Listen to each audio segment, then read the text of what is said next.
2 Samuel chapter 5.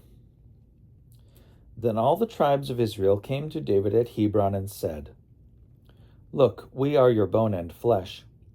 For some time, while Saul was king over us, it was you who led out Israel and brought it in.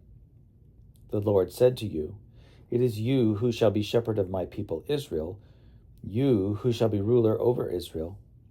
So all the elders of Israel came to the king at Hebron, and King David made a covenant with them at Hebron before the Lord, and they anointed David king over Israel.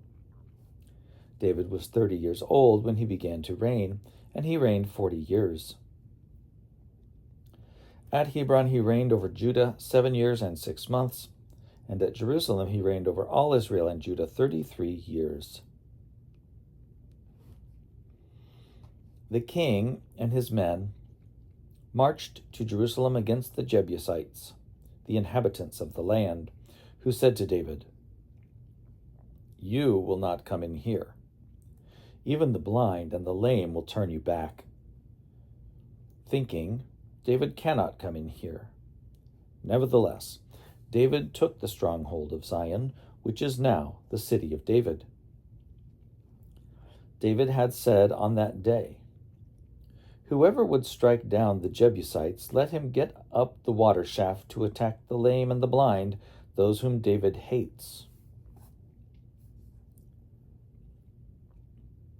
Therefore it is said, "The blind and the lame shall not come into the house."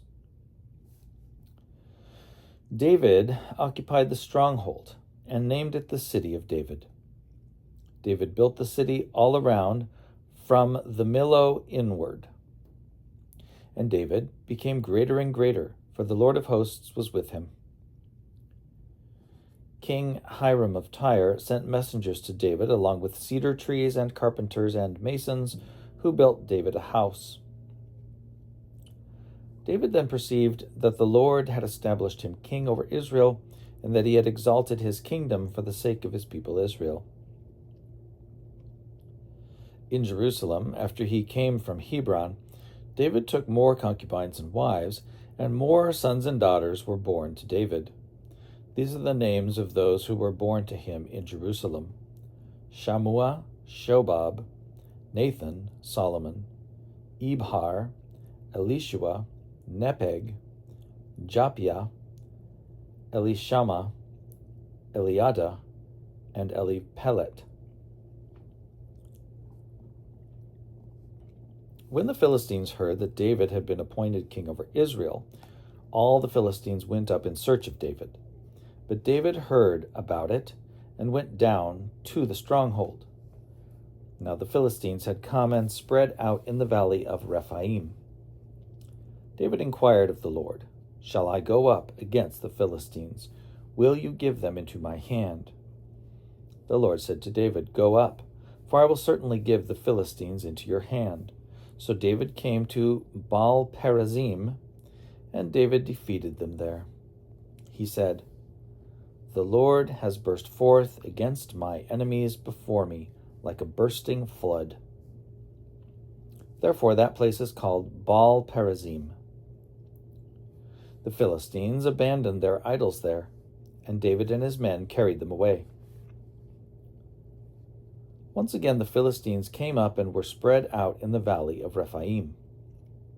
When David inquired of the Lord, he said, "You shall not go up. Go around to their rear and come upon them opposite the balsam trees. When you hear the sound of marching in the tops of the balsam trees, then be on the alert, for then the Lord has gone out before you to strike down the army of the Philistines."